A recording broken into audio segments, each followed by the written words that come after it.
चलो, पिछला क्लास में हो गया था कि श्वसन का सचित्र वर्णन। श्वसन में तुम्हारा ये मानव श्वसन तंत्र का डायग्राम हो गया, और इसमें तुम्हारा प्रश्वास क्या होता है, उच्छ्वास क्या होता है, ये सब तुम्हारा निःश्वसन क्या होता है, और तुम्हारा श्वसन यानी जब हम सांस खींचते हैं तो कौन सा गैस कितना मात्रा में हमारे शरीर में प्रवेश करता है, फिर निःश्वसन के दौरान कितना बाहर निकलता है। ये अब इसके आगे है कि श्वसन के कितने प्रकार होते हैं।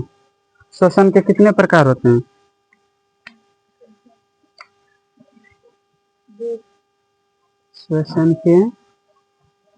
श्वसन दो प्रकार के होते हैं।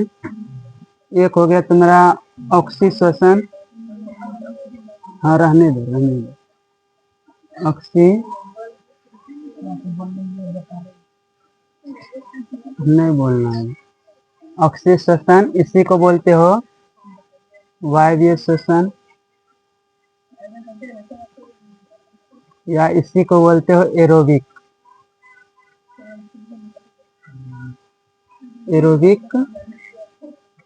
श्वसन। और दूसरा क्या है? अनॉक्सी श्वसन।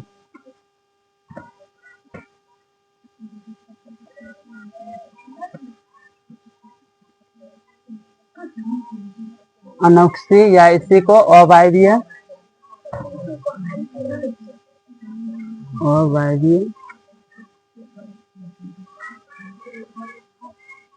इसी को बोलते हो अनएरोबिक श्वसन।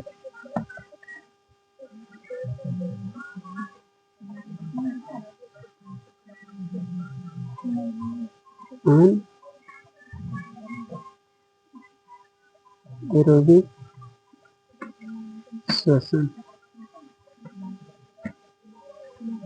चलो, मैंने श्वसन दो प्रकार के, एक ऑक्सी एक अनऑक्सी।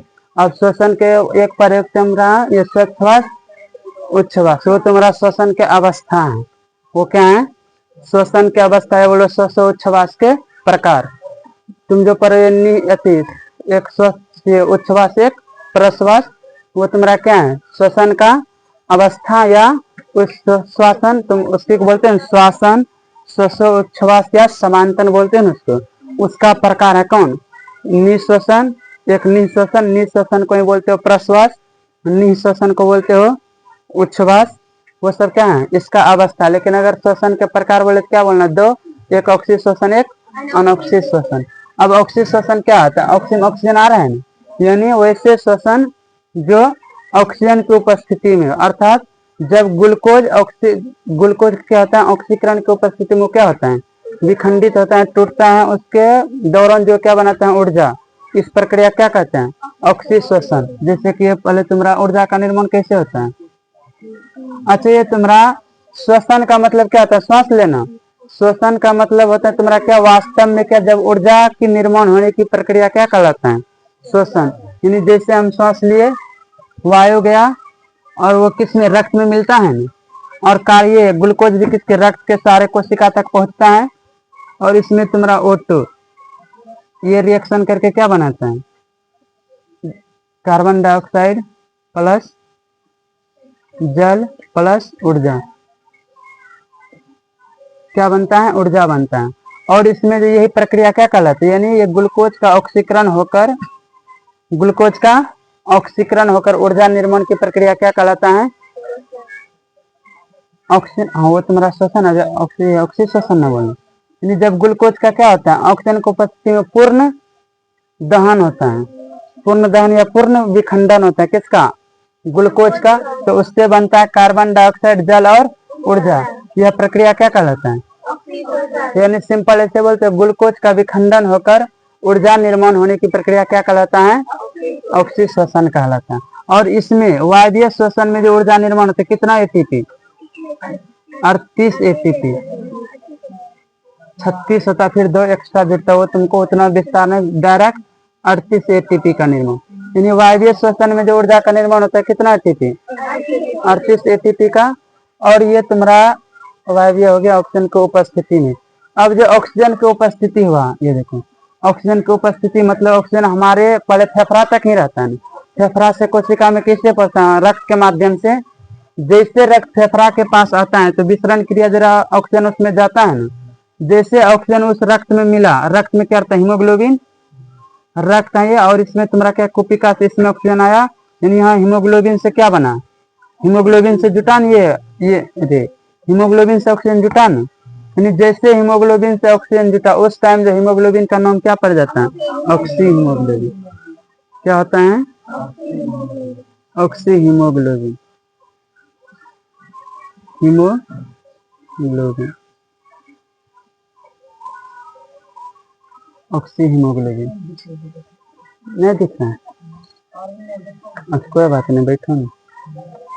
वायवीय श्वसन कहते हैं ऑक्सीजन के उपस्थिति में, और ये तुम्हारा वायवीय श्वसन कहाँ कहाँ होते हैं, किस सब में, नहीं वो नहीं होते हैं, मतलब यानी कहाँ पर होता है ऑक्सीजन, ये ऑक्सीजन, हाँ ये ऑक्सी श्वसन कहाँ पर होता है, कोशिका के किस भाग में, माइटोकॉन्ड्रिया में, इसलिए माइटोकॉन्ड्रिया क्या होता है, श्वसन भाग भी बोला जाता है। ऑक्सीजन यानी श्वसन भाग पूछा कौन सा, क्या बोलोगे, माइटोकॉन्ड्रिया।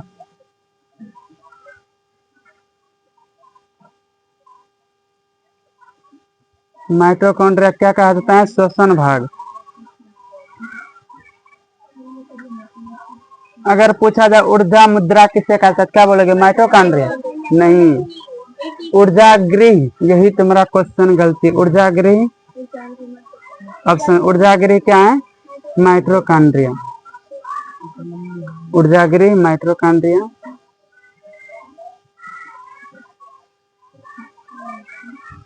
अगर पूछे ऊर्जा मुद्रा, ऊर्जा मुद्रा मतलब ऊर्जा को संग्रहित करके कौन रखता है, तुम्हारा माइटोकॉन्ड्रिया संग्रहित नहीं करता, ये सिर्फ निर्माण करता है, संग्रहित कौन करता है, एटीपी, इसलिए उसको ऊर्जा मुद्रा बोला जाता है। ऊर्जा मुद्रा पूछे तो एटीपी, एटीपी। अब एटीपी का पूरा नाम क्या होता है, adenosine triphosphate,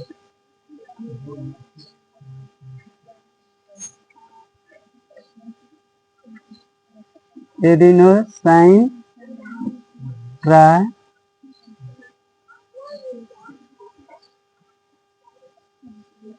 adenosine triphosphate, ATP का पूरा नाम।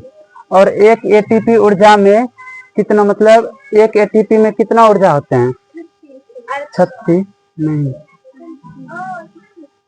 कितना कैलोरी ऊर्जा, 7300 कैलोरी, या बोलो तो 7.3 किलो कैलोरी होता है ना, किलो कैलोरी मात्रक जो तो देते रहे। और ऑक्सीजन में कितना ऊर्जा का निर्माण होता है, 38 एटीपी, और ये कहाँ पर होता है, मुख्य रूप से माइटोकॉन्ड्रिया में, किसके उपस्थिति में, ऑक्सीजन की उपस्थिति। अब ये तुम्हारा अनऑक्सीजन का जस्ट उल्टा होगा, या तो ऑक्सीजन की अनुपस्थिति होगा या तो ऑक्सीजन का अभाव होगा। मतलब जब ऑक्सीजन जितना पूर्णत है, जितना आवश्यकता होगा ग्लूकोज को टूटने के लिए, ऊर्जा निर्माण के लिए, अगर उतना नहीं मिलेगा तो भी क्या होगा, अनऑक्सीजन श्वसन। अगर उतना यानी वो सबसे ऊर्जा तुम्हारा ऑक्सीजन वहां मिलवे नहीं किया तो भी क्या होगा, अनऑक्सीजन श्वसन। यानी इसका परिभाषा क्या लिखोगे,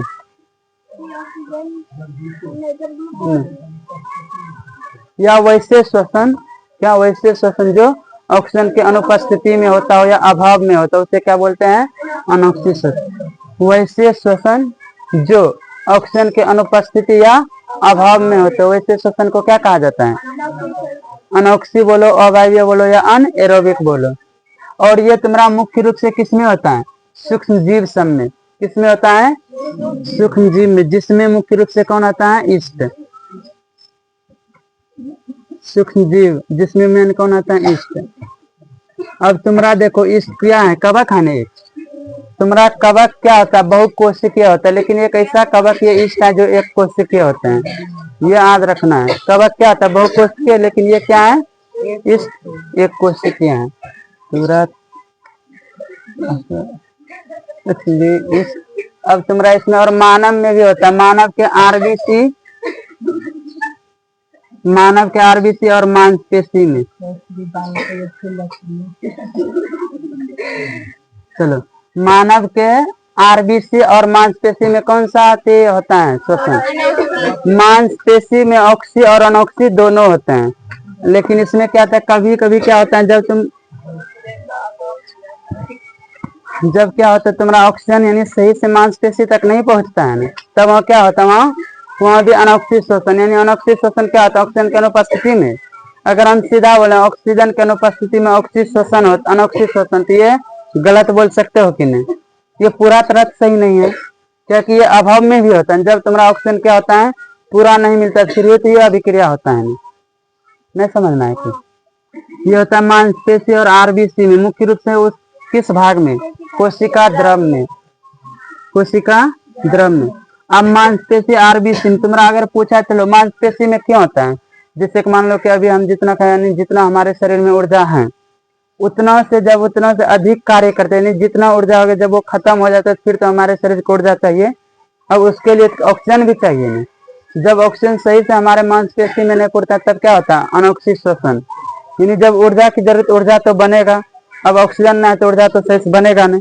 इसलिए इसमें क्या होता है, ग्लूकोज का अपूर्ण ऑक्सीकरण होता है। ग्लूकोज का क्या होता है इसमें, अपूर्ण ऑक्सीकरण। अपूर्ण ऑक्सीकरण मतलब कि ये सही से पूरा अच्छा से टूटता नहीं है, जिसके कारण इसमें क्या होता है, तुम्हारा CO2 H2O का निर्माण नहीं होता है।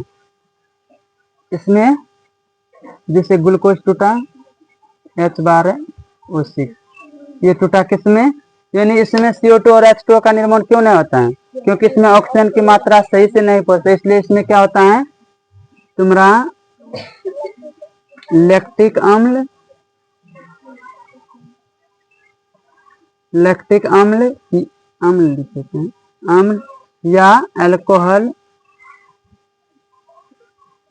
अल्कोहल प्लस ऊर्जा, ऊर्जा, या कभी कभी CO2 का निर्माण क्या होता है, लेकिन इसमें जल नहीं बनता। वो समझा देते हैं किसमें क्या होता है पहले। यानी अनॉक्सिक शोषण में क्या होता है, इसमें ऑक्सीजन की अनुपस्थिति होता है ना। ऑक्सीजन की अनुपस्थिति में क्या होता है, अनुपस्थिति या अभाव में, तो उसके दौरान क्या बनता है, लैक्टिक अम्ल और एल्कोहल प्लस ऊर्जा। ये दोनों एक साथ में बनता है, लैक्टिक अम्ल अलग जगह, ये एल्कोहल अलग जगह। वो बताते हैं कब, ये तुम्हारा CO2 भी कब बनता है, वो भी इसमें भी बताया। जैसे मांसपेशी में हो गया, अगर मान लो अभी हमारे शरीर में जितना ऊर्जा है, अगर हम रनिंग करते हैं, उसमें ऊर्जा लगेगा कि नहीं लगेगा, ऊर्जा लगेगा ना। अगर हम आवश्यकता से ज्यादा रनिंग करें, जितना ऊर्जा हमारे शरीर में था उससे अधिक रनिंग कर ले, फिर तो ऊर्जा की आवश्यकता चाहिए। तो उस ऊर्जा को पुराने का, और तुम ज्यादा जो क्या करते हो, रनिंग करते हो, ऑक्सीजन हमारे शरीर तक क्या होता है, सही से नहीं पहुंच पाता है, यानी तुम स्थिर नहीं रहते हो, और तुम्हारा उस टाइम क्या होता है, धड़कन भी तेज हो जाता है, यानी तुम सांस भी सही से, तुम ज्यादा अगर दौड़ना, कभी कभी ऐसा लगेगा कि सांस तुमको लेने में नहीं बन रहा है, होता है निशा। तो इसके कारण क्या होगा, तुम्हारा ऑक्सीजन वहां से इसमें पहुंचेगा। इसके कारण जो मांसपेशी में बनता है क्या, लैक्टिक अम्ल प्लस ऊर्जा। अगर ये मानो चलो मांसपेशी का समीकरण है, अगर ये किसका समीकरण है, इसको मिटाते हैं।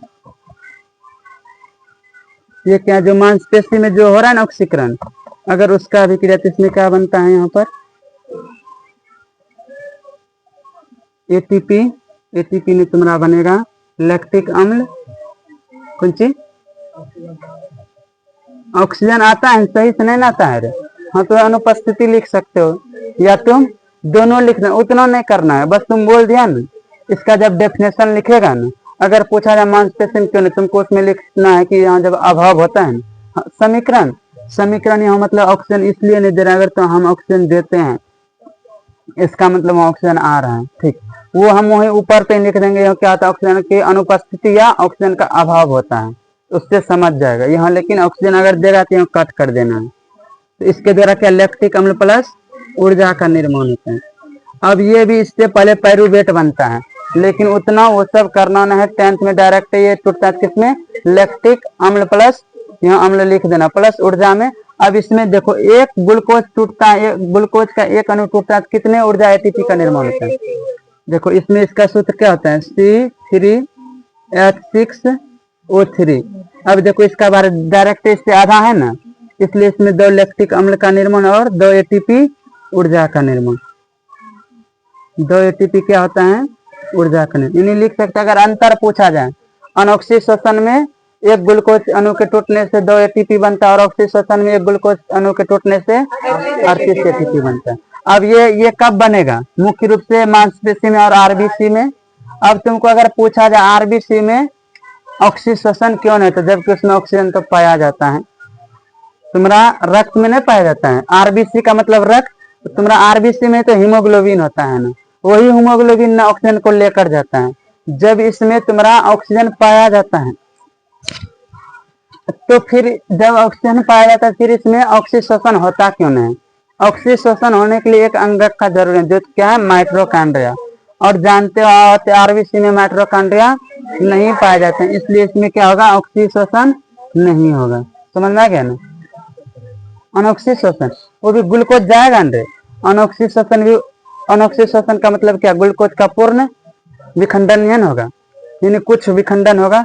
कुछ विखंडन होगा तो उसको इतना ऊर्जा देगा कि उसमें वो किसको लेकर साथ में जा सके, ग्लूकोज सबको लेकर उतना ऊर्जा का निर्माण करेगा वो आरबीसी, जिससे क्या होगा उसमें, इसमें तो इतना इसमें ऊर्जा तो उतना भी लगेगा नहीं। इसमें रक्त में एंजाइम, हार्मोन, ये सब को लेके जाना है। इसमें अगर अनऑक्सीशोषण में उतना ऊर्जा आ जाता है कि तुम्हारा ये सही से वो एक जगह से दूसरे जगह उसको पहुंचा सके। और इसमें मेन कार्य किसका होता है, निलय का। निलय पंपिंग करता है तभी तुम्हारा रक्त सभी जगह पहुंचता है। अब है समझ। और तुम ये कहते हो कि हमारे मांसपेशी या घुटनों में दर्द क्यों होता है? जब हम क्या होता है, अधिक रनिंग करते हैं तो क्या होता है, हमारे शरीर में ऑक्सीजन की कमी हो जाती है, जिसके कारण ग्लूकोज का क्या होता है, अपूर्ण ऑक्सीकरण, और उससे क्या होता है, लैक्टिक अम्ल का। इसी लैक्टिक अम्ल के कारण क्या होता है, हमारा शरीर या मांसपेशी दर्द करता है। समझ में आ गया ना? अब तुम्हारा ईस्ट में कैसे होता है? अब इसमें तो इसमें देखो H2CO2 का निर्माण नहीं हुआ। अब ईस्ट में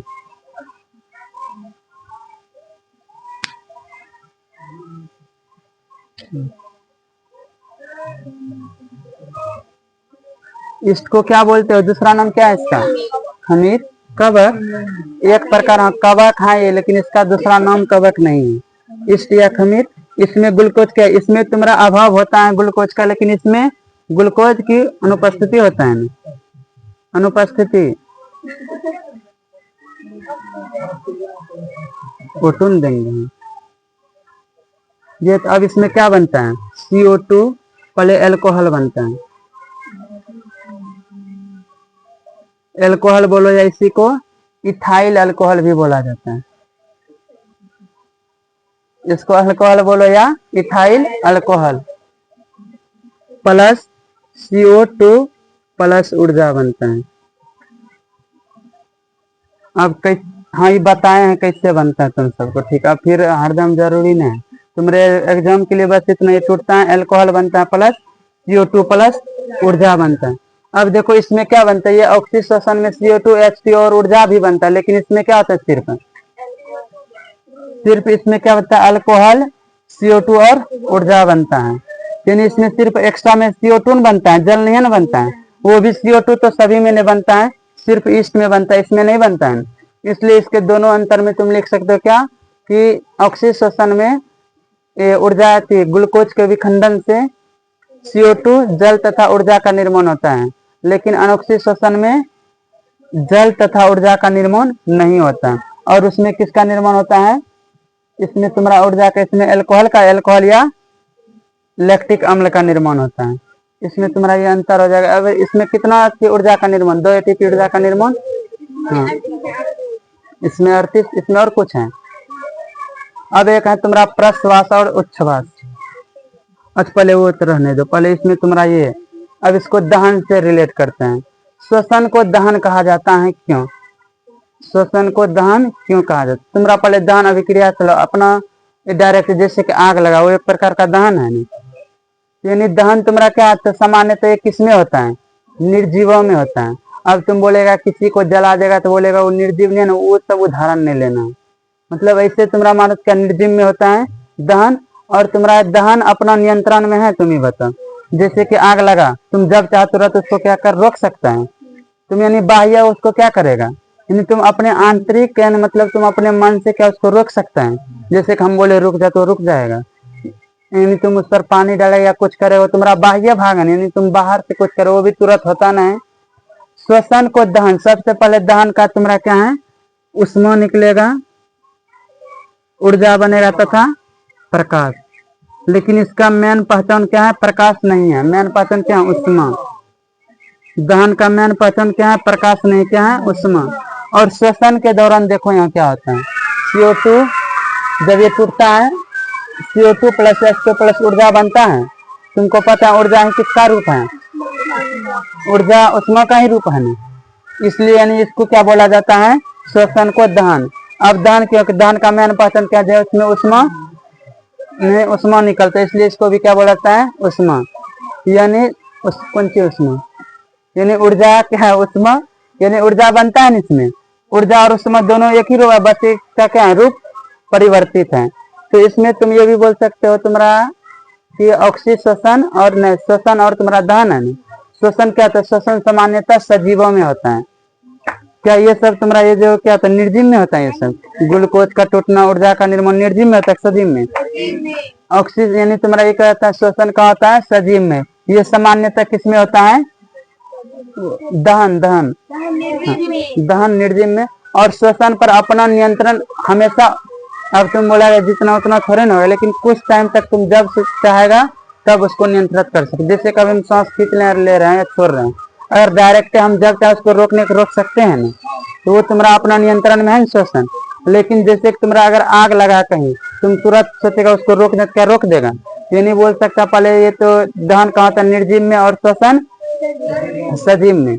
श्वसन पर अपना नियंत्रण होता है, लेकिन दहन पर अपना नियंत्रण नहीं होता। श्वसन एक जैविक प्रक्रिया है। जैविक का मतलब जो जीवों में हो रहा है, और वो क्या है? निर्जीव या रासायनिक। तुम्हारा ये जो दहन है मुख्य रूप से रासायनिक प्रक्रिया है ना, वो क्या रासायनिक प्रक्रिया है। और तुम्हारा इसमें कौन सी है? इसमें ज्वाला, हाँ वो भी तुम्हारा दहन में क्या होता है? प्रकाश निकलता है ना। तुम ये तो उसमें क्या आता है कि दहन में प्रकाश निकलता है, लेकिन इसमें श्वसन में प्रकाश नहीं निकलता है। ये भी अंतर है। नहीं तुमको इससे जितना रिलेट है जोड़ सकते हो उसमें, तो अंतर ऐसे लिखे अभी बताए ना।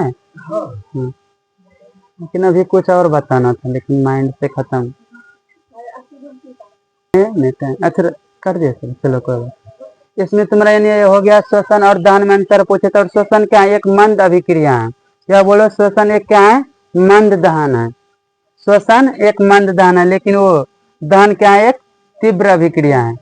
दहन तीव्र अभिक्रिया होता है ना, लेकिन श्वसन धीरे धीरे। और तुम्हारा क्या है?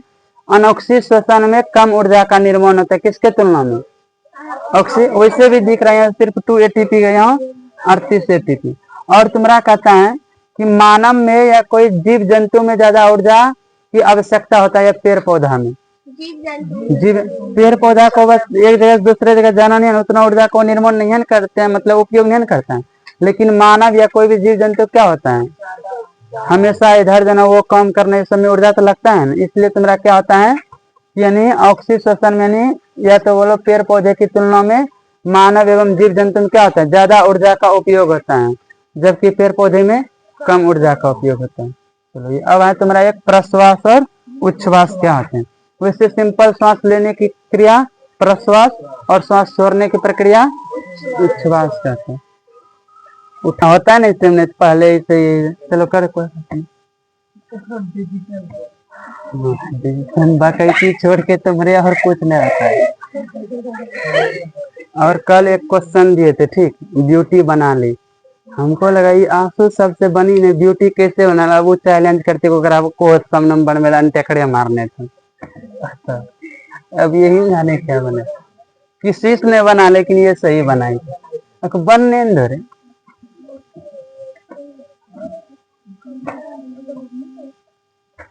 चलो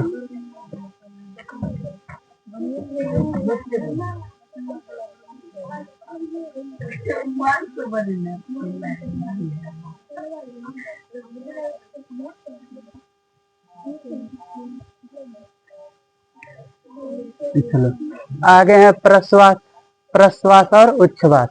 प्रश्वास क्या होता है? श्वास लेने की प्रक्रिया सिंपल प्रश्वास, और श्वास छोड़ने की प्रक्रिया उच्छ्वास। लेकिन प्रश्वास सिंपल क्या होता है? श्वास लेने की प्रक्रिया। जैसे कि हम श्वास लेते हैं, प्रश्वास समझ रहे हैं?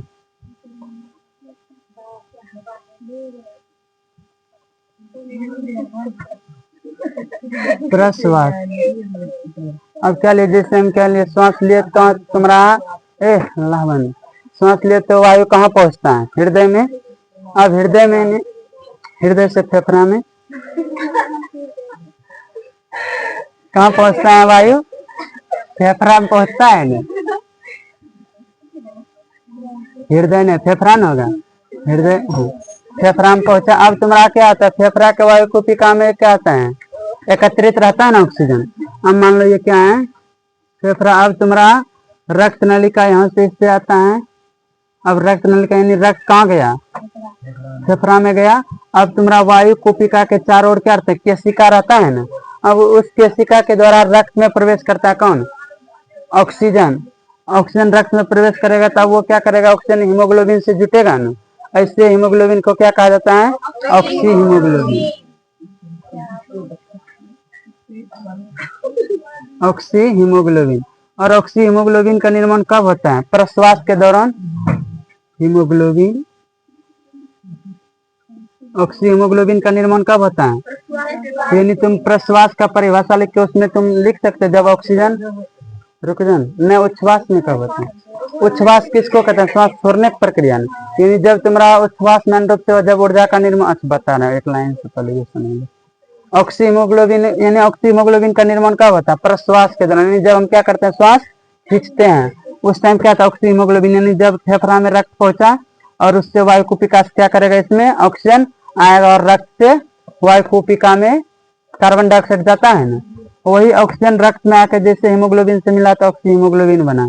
इसलिए तुम ये प्रश्वास के उदाहरण में लिख सकते हो, जब क्या करता है, प्रश्वास के उदाहरण में ऑक्सी हीमोग्लोबिन लिख सकते हो। उसके बाद आता है उच्छ्वास। अब देखो प्रश्वास के दौरान ऑक्सी हीमोग्लोबिन बना। अब ये ऑक्सी हीमोग्लोबिन क्या है, ऑक्सी हीमोग्लोबिन का मतलब क्या, हीमोग्लोबिन से जुटा है कौन, ऑक्सीजन। अब ये जाएगा उत्तक तक। अब ये उत्तक तक पहुंचेगा, मान लो यहाँ उत्तक के पास आया। अब उत्तक के पास पहले से क्या होता है, CO2 होता है ना। अब ये अगर लास्ट में किसके द्वारा, केशिका द्वारा आता है ना, इसमें केशिका द्वारा। अब इससे इसमें प्रवेश कौन करेगा, O2, और इसमें पहले से CO2। अब CO2 क्या करेगा, रक्त से O2 को निकाल कर इसे उत्तक में दे देगा, यानी यहाँ भी विसरण की क्रिया होता है ना। अब यहाँ पर क्या होता है, कार्बन डाइऑक्साइड की मात्रा अधिक होता है और यहाँ तुम्हारा ऑक्सीजन की मात्रा कम होता है।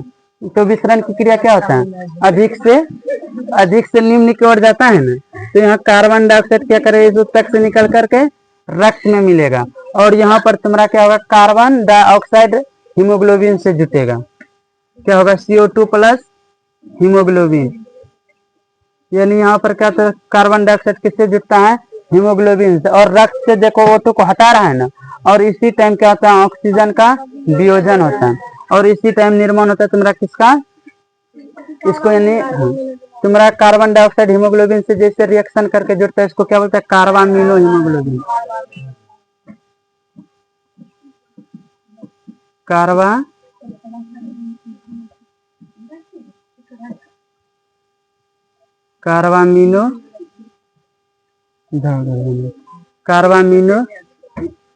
हीमोग्लोबिन।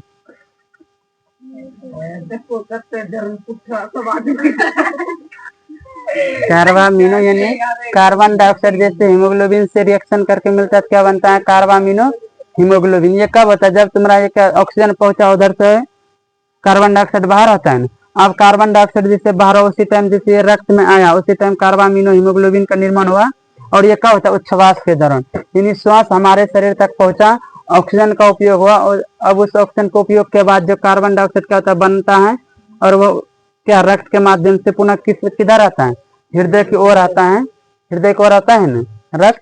अब तुम्हारा उसी को क्या बोलते हैं, यानी वापस उस तक से जो वापस लौट रहा है कार्बन डाइऑक्साइड, ये प्रक्रिया तुम्हारा क्या होता है, उच्छ्वास। यानी अब क्या होगा, उत्तक से कार्बन डाइऑक्साइड आ रहा है, कहाँ आएगा, तुम्हारा फेफड़ा में। फेफड़ा से फिर तुम्हारा क्या होगा, ये तुम्हारा नासिका के द्वारा क्या होता है, तुम बाहर निकालते, ये प्रक्रिया क्या कहलाएगा, उच्छ्वास कहलाएगा। समझ में आ गया ना। अब इसमें तुम्हारा क्या है, एक हो गया कार्बामिनो हीमोग्लोबिन। एक क्वेश्चन और आता है इसमें तुम्हारा क्या, कार्बन मोनोऑक्साइड एक जहरीली गैस है, कैसे या क्यों।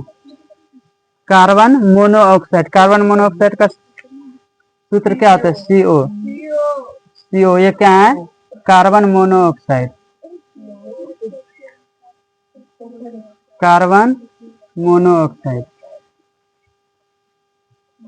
अब ये बोलते हैं कि एक जहरीली गैस है, कैसे।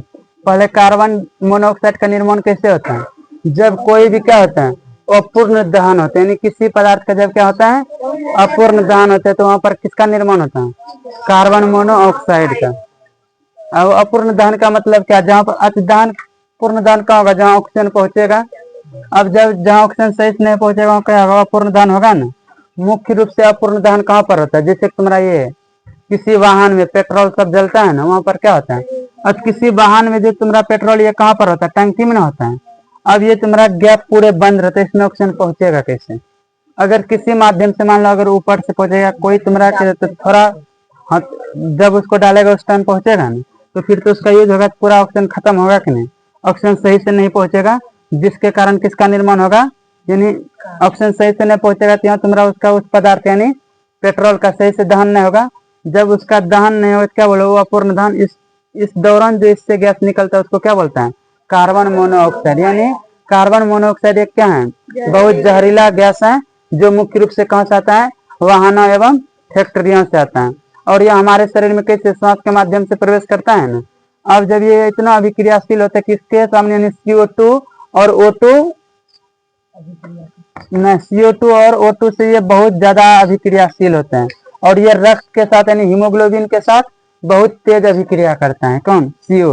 यानी जैसे क्या करेगा, CO हीमोग्लोबिन के पास जाएगा, उसमें जो तुम्हारा CO2 O2 रहेगा उसको क्या करेगा, वो हटा देगा और ये खुद उससे अभिक्रिया कर लेगा। यानी CO प्लस Hb जब कार्बन मोनोऑक्साइड हीमोग्लोबिन से जुड़ता है तो उसका नाम क्या होता है, कार्बोक्सी हीमोग्लोबिन। Carboxy haemoglobin. अब ये कार्बोक्सी हीमोग्लोबिन क्या करता है, हीमोग्लोबिन से ऑक्सीजन को नहीं जुड़ने देता है। जब हीमोग्लोबिन से ऑक्सीजन नहीं जुड़ेगा तो हमारे शरीर तक क्या, हमारे शरीर के विभिन्न कोशिका तक ऑक्सीजन सही से पहुंचेगा। जब सही से ऑक्सीजन नहीं पहुंचेगा फिर तुम्हारा ऊर्जा का निर्माण हो पाएगा, सही से नहीं होगा। जब ऊर्जा का निर्माण यानी तुम सांस खींच तो लोगे। अब देखो ये लौटता कब है, जैसे कि O2 ग्लूकोज से मिला, रुको हो गया। अब इसमें तुम्हारा कहाँ से लेते पता नहीं चलता। चलो यानी श्वास खींच ले। अब जो श्वास है वो श्वास कब होगा, जब तुम्हारा ये ग्लूकोज टूट कर क्या करेगा, CO2 का निर्माण प्लस ऊर्जा। अब यही तुम्हारा CO2 बाहर निकलता है। यानी तुम जब यहाँ ऑक्सीजन पहुंचबे नहीं करेगा सही से तो टूटेगा नहीं, सही से नहीं टूटेगा। अब जब सही से नहीं टूटेगा तो कार्बन डाइऑक्साइड का क्या निर्माण होगा। जब कार्बन डाइऑक्साइड का निर्माण नहीं होगा फिर तुमको क्या श्वास खींच तो लोगे, क्या श्वास छोड़ने में बनेगा। जब छोड़ने में श्वास नहीं बनेगा फिर क्या होगा, मौत भी हो सकता है ना। इसलिए अगर यह हमारे शरीर में प्रवेश कर जाए क्या करते हैं, रक्त से तेज अभिक्रिया यानी हीमोग्लोबिन से अभिक्रिया कर कार्बोक्सी हीमोग्लोबिन बनाता है, जो क्या करता है, रक्त यानी हीमोग्लोबिन से ऑक्सीजन को अभिक्रिया करने नहीं देता है। जिसके कारण तुम्हारा ऑक्सीकरण की यानी तुम्हारा श्वसन की मतलब क्रिया पूर्ण रूप से सही रूप से नहीं हो पाते हैं, जिसके कारण तुम्हारा सांस में प्रॉब्लम होता है और यह अधिक होने पर जान भी जा सकता है। अर्थात कार्बन मोनोऑक्साइड की मात्रा हमारे शरीर में अधिक होने पर क्या हो सकता है, जान भी जा सकते हैं। चलो अब तुम्हारा क्वेश्चन क्या है, एक क्वेश्चन के बोलो तो। हाँ तो श्वास नहीं बता क्या रे तुम। और इसका उदाहरण ये तुम्हारा ये ना कार्बोमिनो हीमोग्लोबिन का उदाहरण नहीं देगा श्वास में। और ये तुम्हारा अलग से क्वेश्चन है, कार्बन मोनोऑक्साइड एक जहरीली गैस है, कैसे क्यों, तब ये बोलेंगे। बोलो क्वेश्चन से। सूक्ष्मजीव एवं एक कोश के जीवों में श्वसन की क्रिया का वर्णन करो। यानी कहना सूक्ष्मजीव एवं एक कोश के जीव में श्वसन की क्रिया कैसे होता है, बताते हैं इसको। सूक्ष्मजीव जैसे एक अमीबा ले लो, अमीबा में क्या श्वसन अंग होता है, अमीबा में कोई श्वसन अंग नहीं होता है। वो जो यानी जो वो श्वसन करता है किसके माध्यम से, यानी वो अपने शरीर के सतह के माध्यम से कौन सी कर रहे हैं, चोरी नहीं। उसमें वो क्या करते हैं, उसमें कोई निश्चित श्वसन अंग नहीं होते। जैसे एक कोश के जीव और सूक्ष्म जीव, मुख्य रूप से कौन, अमीबा। अमीबा में जानते हो कि इसमें कोई श्वसन अंग निश्चित नहीं होता है। तो लेकिन इसको भी तो ऑक्सीजन की आवश्यकता होगा ना। तो ऑक्सीजन या कोई भी गैस का आवश्यकता जाएगा कैसे, उसके क्या होता है, शरीर के सतह से। अब शरीर के सतह से कोई भी अगर पदार्थ जाना तो उसको क्या बोलते हो, विसरण की क्रिया। यानी सूक्ष्म जीव में जो होगा श्वसन की क्रिया किसके द्वारा, विसरण की क्रिया द्वारा। विसरण की क्रिया द्वारा क्या होगा, उसमें श्वसन की क्रिया संपन्न होगा। और तुम्हारा परासरण जल में भी तो होता है ना, ऑक्सीजन घुला हुआ ना होता है। अगर वहीं पर तुम्हारा क्या करता है, इसमें जल प्रवेश करता है इसके सतह से, तो उसको क्या बोलोगे, परासरण। लेकिन मुख्य रूप से जो बोलोगे अमीबा में सूक्ष्म जीव एवं छोटे एक कोश के जीवों में श्वसन की क्रिया किस क्रिया द्वारा, मतलब श्वसन की प्रक्रिया किस क्रिया द्वारा होता है, विसरण की क्रिया द्वारा। विसरण किसको कहते हैं, मतलब नहीं, मतलब क्या होता है, उच्च सांद्रता से निम्न सांद्रता की ओर प्रवेश करना, या किसी इसमें क्या झिल्ली जरूरी है, नहीं नहीं, सीधा परासरण का उल्टा क्या करना है, विसरण। और परासरण कब होता है ये बताओ, परासरण का है। और इस झिल्ली क्या बोलते हैं, चयनात्मक पारगम्य झिल्ली या अर्ध पारगम्य झिल्ली। तुम्हारा अभी क्या है, पारगम्य झिल्ली, यह है परासरण। परासरण कब होगा, जब कोई मान लो कोई पदार्थ एक झिल्ली को पार करके एक साइड से दूसरे साइड जाएगा, तो उस प्रक्रिया क्या करेंगे, परासरण। उसमें भी पदार्थ कौन सा होना चाहिए, सिर्फ जल। जल यानी तुम्हारा जल एक झिल्ली को पार करके अगर दूसरे तरफ जा रहा है तो वो परासरण होगा।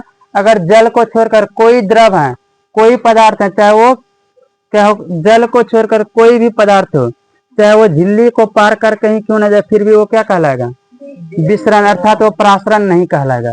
अगर तुम्हारा ये जो उसके शरीर में जो गैस जाएगा एक झिल्ली से दूसरे झिल्ली को पार करके, क्या वो जल के रूप में जाएगा, O2 क्या जल के रूप में जाएगा, यानी तो फिर इस रूप में जाएगा, यानी तुम परासरण किसको कहोगे, जो सिर्फ जल रहेगा तब ना। अगर O2 है यानी क्या बोलोगे, विसरण क्रिया द्वारा क्या करता है, अपने सतह शरीर के सतह से श्वसन की क्रिया करते हैं। समझ में आ गया ना, इसी को ठीक से लिख देना, नहीं समझ में। चलो आगे क्या हो क्वेश्चन, मेरे को बोलो तो, जो तुम्हारा वो कुछ चैप्टर से पोषण से जो अभी पूछ रही थी। कवच, अच्छा पहले अभी रुक जाओ, पेड़ पौधा भी बताए, पेड़ पौधे में श्वसन कैसे होता है, इतना हो गया। अब आप पेड़ पौधे में श्वसन कैसे होता है, उसमें तो उतना है नहीं, जानते हो तो नहीं बताएं कि। चलो मुख्य रूप से पेड़ पौधे में श्वसन किसके, उसके पत्ती द्वारा, तना द्वारा एवं जड़ द्वारा। अब उसके पत्ती के किस भाग द्वारा होता है, रंध्र, यानी पत्ती में जो छोटे छोटे छिद्र होते हैं उस छिद्र को क्या कहते हैं, अस्टोमेटा या अस्टोमटा या अस्टोमेटा, अस्टोमटा ही लिखा रहता है, अस्टोमटा या रंध्र।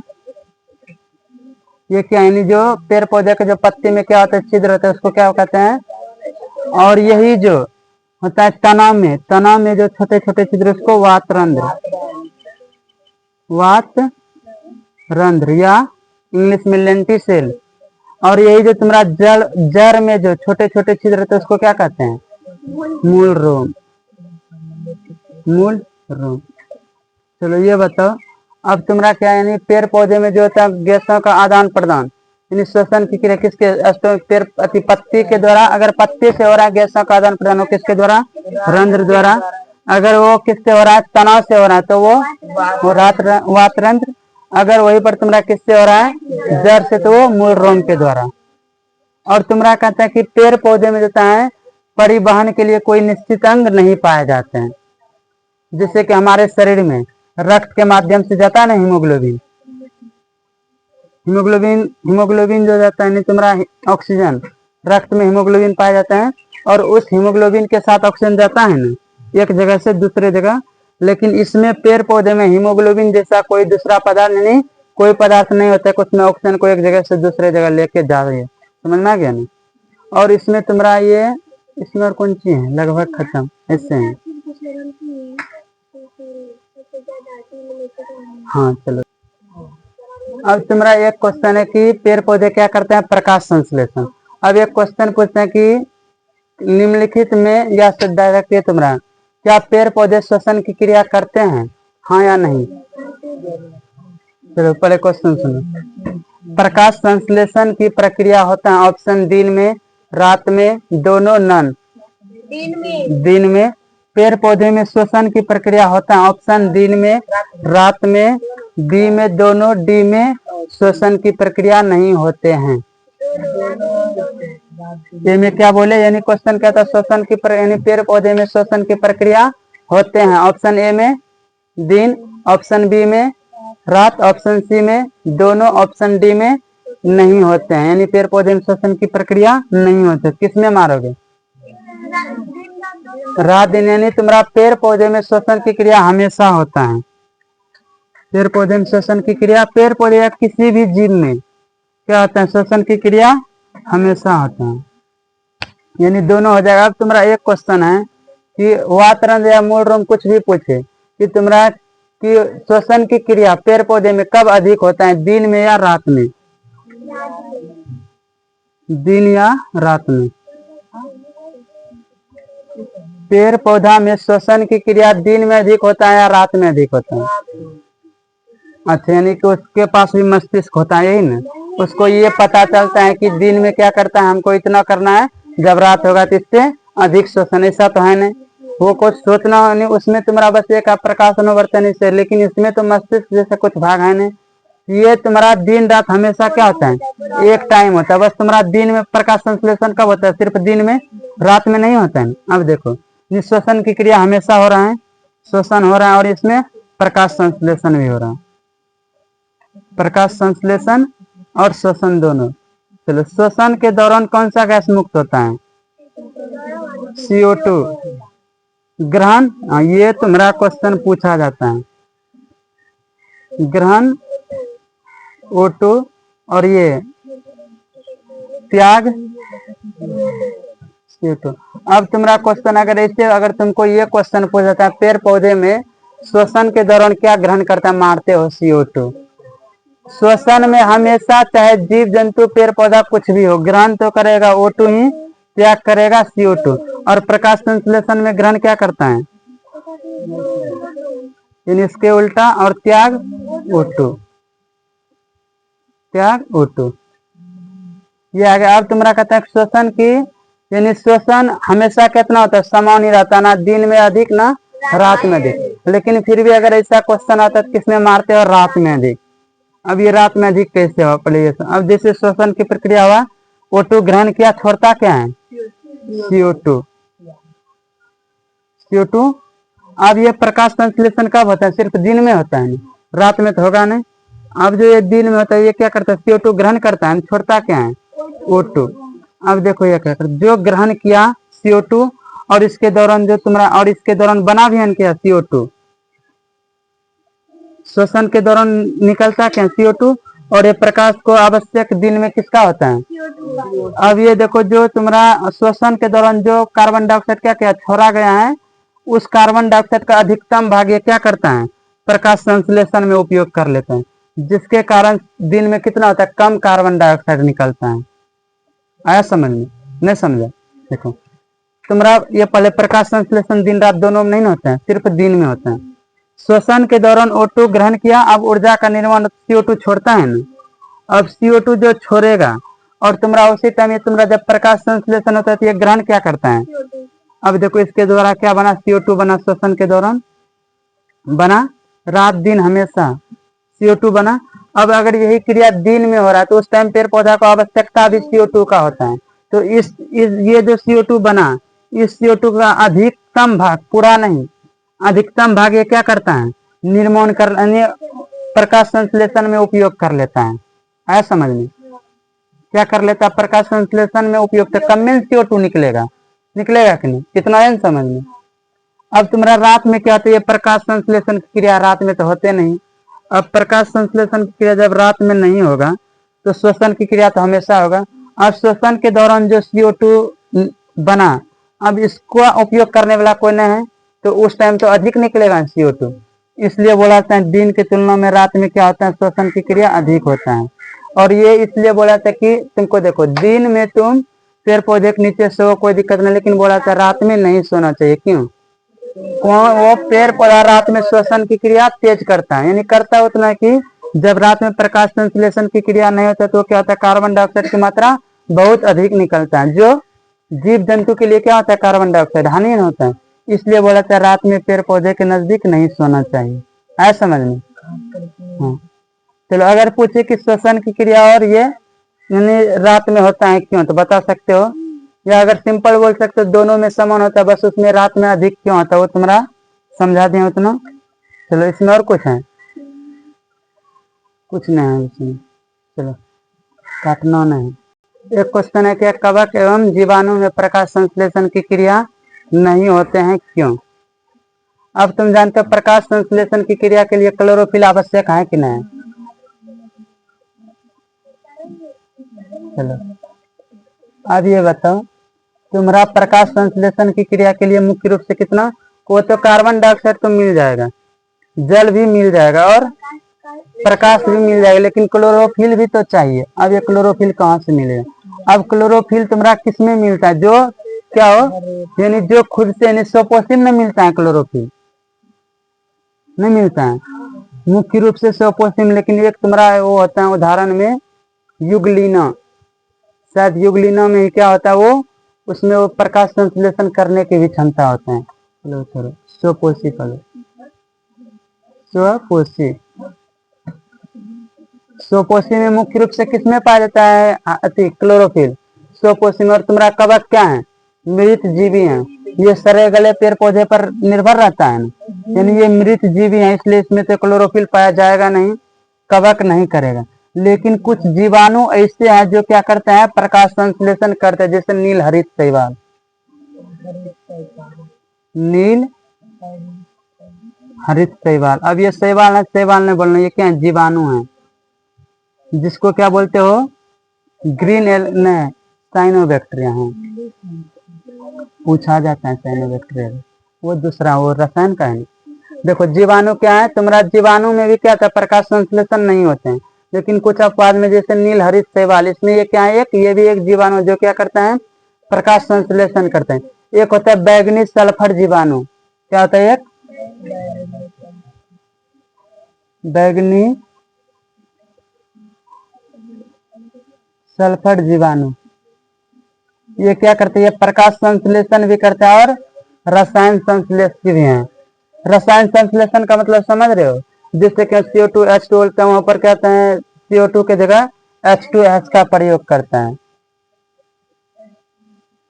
इसलिए इसको क्या बोलता है, सल्फर। और कुछ ऐसे जीवाणु होते हैं जो क्या होता है, तुम्हारा वो परजीवी होते हैं, वो कीटभक्षी सब होता है, परजीवी, कीटभक्षी परजीवी। कुछ जीवाणु क्या होते हैं, परजीवी होते हैं, कुछ रसायन संश्लेषक। और एक मुख्य रूप से कौन, नील हरित शैवाल, ये क्या है, प्रकाश संश्लेषक। इसलिए लिखना है कि जीवाणु में भी क्या होता है, क्लोरोफिल नहीं पाया जाता। और उसको एक्सप्लेन कर सकते, इसमें तुम्हारा एक अपवाद क्या है, नील हरित शैवाल, सिर्फ इसमें प्रकाश संश्लेषण होता है, बाकी लगभग क्या होता है, जीवाणु या तो मृत जीवी होते हैं या तो क्या होते हैं, परजीवी होते हैं, जिसमें क्लोरोफिल की मात्रा नहीं पाए जाते हैं। इसलिए सामान्यतः वर्ड देना ही देना, क्योंकि इसमें एक होता है ना, इसलिए देना। सामान्यतः मुख्यतः जीवाणु में भी प्रकाश संश्लेषण की क्रिया नहीं होते हैं, अतः कवक एवं जीवाणु में प्रकाश संश्लेषण की प्रक्रिया नहीं होते हैं। और ये क्वेश्चन है तुम्हारा क्वेश्चन से ना। चलो ठीक है, अब इसमें तो और कुछ है कि नहीं, हो गया कंप्लीट।